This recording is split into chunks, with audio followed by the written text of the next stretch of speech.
Então, chegamos aí na ditadura na Bolívia, né? O que estava acontecendo ali na Bolívia?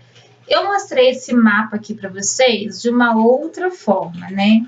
Eu coloquei aqui, especifiquei ele aqui, tô até localizando aqui onde é que ele está.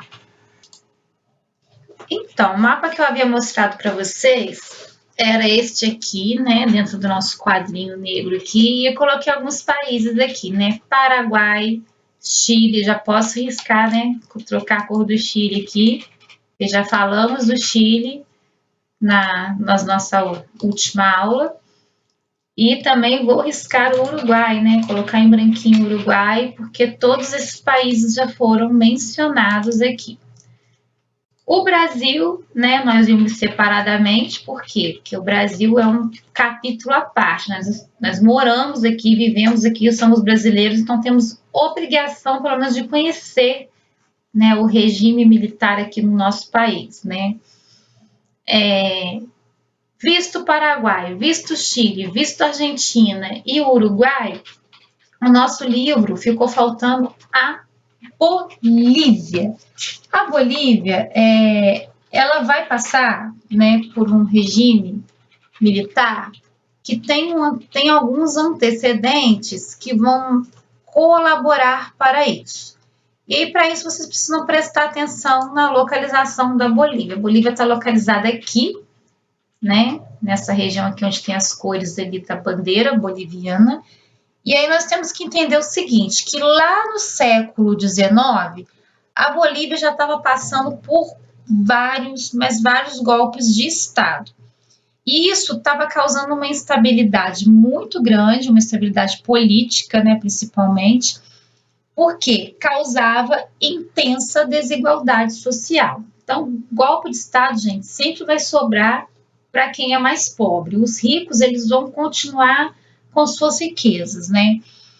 Essa desigualdade social vai deixar a maior parte da população boliviana em extrema pobreza. Então, a Bolívia, ela vai ficar ali na linha da pobreza de forma assim, né? Pensa na Venezuela atualmente, era mais ou menos isso, tá bom? Tava chegando nesse nível. Só que um desses golpes que ocorreu ali na Bolívia, no dia 5 de novembro de 64, que é o golpe militar que nós chamamos, né, o golpe, né, da ditadura militar boliviana, foi organizado por uma junta militar, né, e o presidente responsável por essa junta militar, o René Barrientos, esse camarada aqui, né, ele vai assumir a presidência da República. Então, nós vamos ter um militar na presidência da República na Bolívia. O projeto dele era de acelerar o desenvolvimento econômico, né, e promovendo o quê? Uma aproximação com os Estados Unidos aqui da América.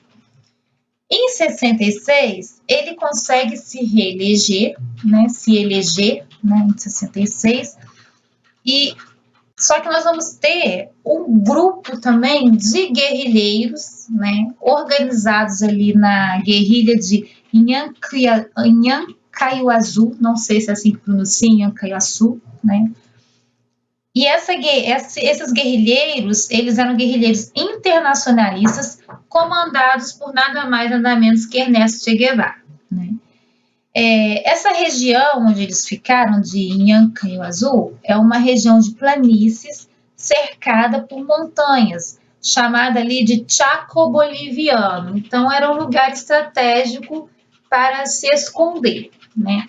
O governo, né, do general Barrientos foi um governo de alta violência, perseguições e movimentos sociais organizados como os de operários e mineiros. Esses movimentos sociais aqui, organizados pelos operários e mineiros, iam contra o governo, né, militar, ia contra ali o Barrientos, né? E aí o Barrientos, não muito satisfeito, ele vai instituir uma nova Constituição. E essa Constituição foi conhecida como uma das mais rígidas da Bolívia. A guerrilha de Inhancaiuaçu, em 1966, né? Esses guerrilheiros internacionalistas, governados pelo Che Guevara, localizada ali no Chaco boliviano, a guerrilha, ela tinha como lema ali o Exército da Libertação Nacional da Bolívia. Então, esse era o grupo ao qual o Che liderava. O grupo de oposição ao regime militar teve, né, eles estavam fazendo, né, um treinamento para fazer oposição aos militares. O objetivo: expandir essa guerrilha para Argentina, Chile e Peru. Só que vocês vão focar agora na Argentina, observar aqui, né, destaquei a Argentina para vocês. Lembra das aulas passadas? O que aconteceu na Argentina e no Chile? O regime militar venceu ou fracassou? Por um bom tempo, o regime militar na Argentina e no Chile teve sucesso. Então, nesse período aqui, a guerrilha, né, o Exército da Libertação Nacional da Bolívia, o ELN, ele não vai ter um apoio por parte dos argentinos e chilenos por conta do regime militar que também estava ocorrendo lá, né? Já em fevereiro de 1967, o governo boliviano, ciente da localização, vão descobrir, né? Os militares vão descobrir a região ali do Chaco boliviano, ciente da localização e das intenções dos guerrilheiros, vai iniciar uma violenta operação repressiva. Quando eu falo violenta operação repressiva, eles vão entrar com armas, eles vão matar, eles vão exilar, eles vão torturar, eles vão fazer todas as atrocidades possíveis, né? E isso vai acontecer, né? Essa violenta operação repressiva vai acontecer com a ajuda dos seguintes países: Estados Unidos, Argentina, Brasil, Chile e Paraguai.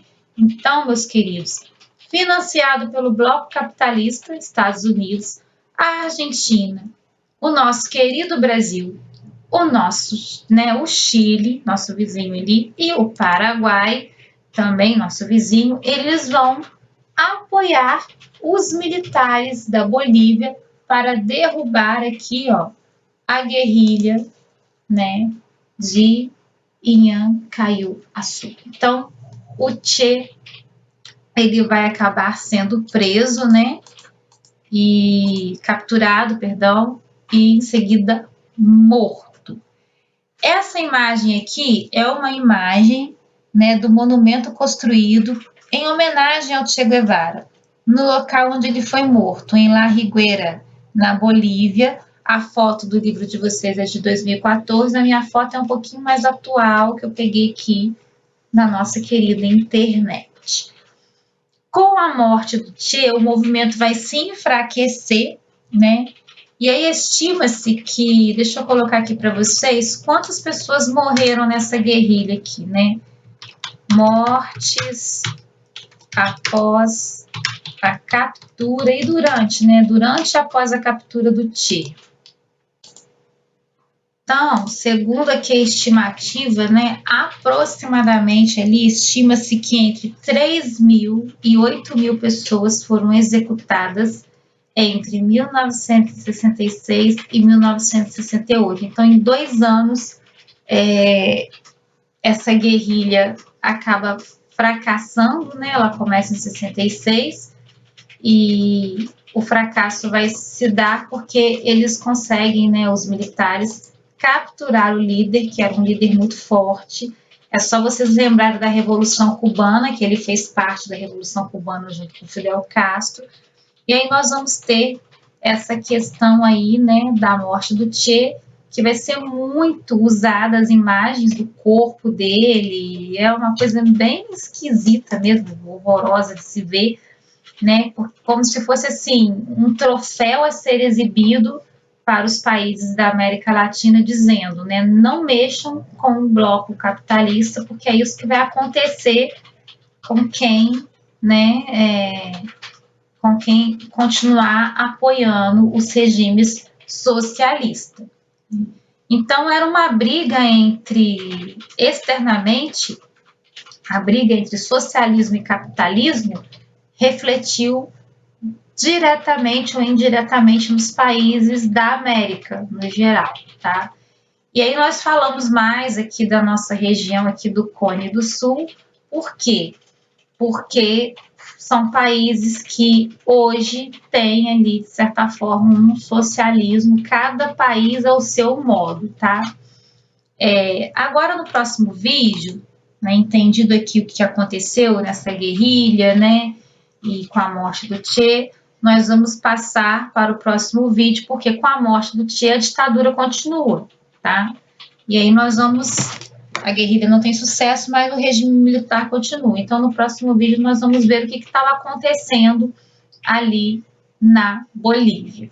Então passa para o próximo vídeo, não perca a aula de isso aí, acabamos de ver aqui, né, nas nossas imagens, né, os nossos tópicos em relação ali à Bolívia, né, a ditadura, né, o começo ali, os antecedentes, o começo e o fim da guerrilha, né, que era a oposição ao regime militar. Não deixem de focar numa coisa, essa guerrilha ela foi organizada por Ernesto Che Guevara, tá? E ele vai ter apoio do Fidel Castro, ele vai ter alguns apoios, algumas alianças políticas com alguns líderes socialistas. Porém, ele não vai poder fazer muito, porque a América Latina, né, a América no geral, ela estava, né, alguns países da América, especificamente o Brasil, tinha algumas alianças, alguns acordos políticos com os Estados Unidos. E os Estados Unidos era o bloco capitalista, então o bloco capitalista estava tentando frear o bloco socialista. Então por isso que a gente fala que a Guerra Fria ela divide o mundo. Mas os Estados Unidos, ele sempre vai olhar principalmente para o Brasil como um aliado, né? Mas não um aliado forte, um aliado no qual ele pode pensar assim, dali eu posso tirar alguma coisa, eu posso extrair. Ele pensa nos nossos minérios, nas nossas riquezas, olha para a Amazônia e também tenta travar ali e entrar em acordos políticos, né, com o Brasil, porque o Brasil é vulgarmente chamado de quintal dos Estados Unidos, porque aqui no Brasil tudo que os Estados Unidos diz, né, tudo que a América diz, reflete de certa forma aqui até os dias de hoje, né? Os Estados Unidos como uma grande potência, né, na década aí que a gente está estudando, anos 60, na Bolívia 66 em diante, os Estados Unidos economicamente estavam muito forte e era uma potência já. E aí nós vamos ver os países da América, né, os demais países considerados subdesenvolvidos e até de terceiro mundo, como é o Brasil, tentar seguir o modelo norte-americano para ter sucesso na economia, né? Principalmente dentro da economia, porque um país que não cresce economicamente é um país que está fadado ao fracasso. Então, se a política que vai fazer esse país crescer economicamente for a política, né, vencedora ali do momento, é essa política que muitos países vão seguir. E aí os Estados Unidos ele vai lançar a Operação Condor, né, ou Condor, né, alguns falam Operação Condor ou Operação Condor. Nós vamos falar sobre essa operação daqui a pouco. O que eu quero que vocês prestem atenção é que após a morte do Che, né, o regime militar na Bolívia ele continua. Porém, a morte do Che, ele tem um fator ali essencial. Porque pode enfraquecer a ditadura na Bolívia, como pode fortalecer. A ditadura ela não vai durar muito tempo na Bolívia, né? Ela vai dar uma desequilibrada. Por quê? Porque o Che ele era visto como um grande líder na época, né, do movimento socialista. E aí vários países da América, né, vão simpatizar e sentir ali a morte dele e não vão dar tanto mérito para o que os Estados Unidos estão falando. Porém, os Estados Unidos têm a grana, o cash, o money. Então, quem depende deles tem que seguir a cartilha deles. Agora nós vamos para cá tentar entender o que estava acontecendo, continua acontecendo na Bolívia após a morte do Che.